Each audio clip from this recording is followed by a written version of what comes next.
BC here.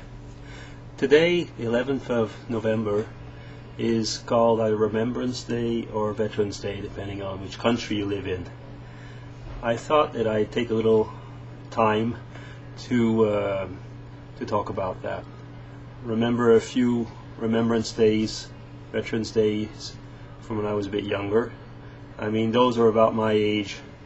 Certainly do remember, I think it's still being done regularly in Canada and the States, walking around with a poppy on it one's coat lapel, and I remember we used to love doing that.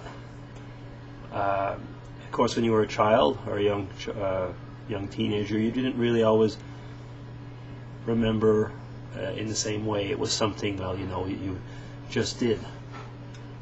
One other thing about Veterans Day that I remember is that we would have some parades around the town, which we loved. People would go and listen to a few speeches at the town gazebo. I mean, who uses gazebos today?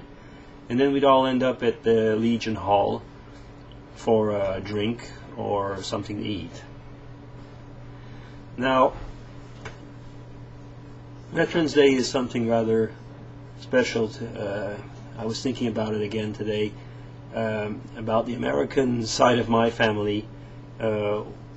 One member fought in the Korean War, another one was in Vietnam, and actually some of the younger ones are now in Iraq.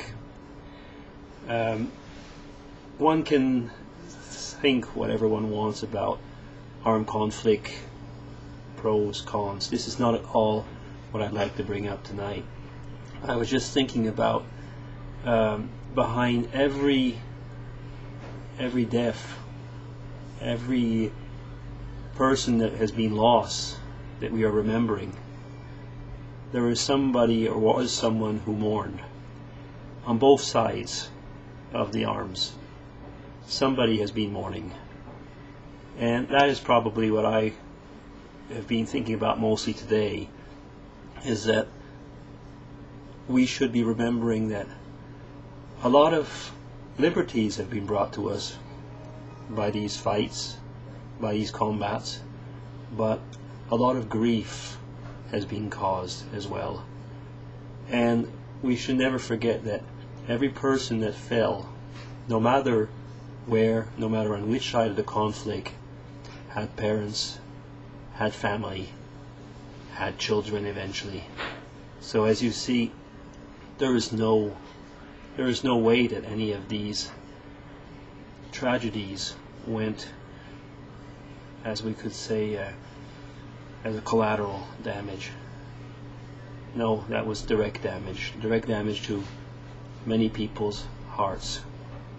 And in this aspect, I think that we should honor the memory of those departed, especially those that are close to us, but also have a kind word, or at least a kind thought, for all those who went through collective grief, or very often private grief of, as you know, sometimes you never found the bodies, and this is, of course, must have been the absolutely worst kind of grief possible.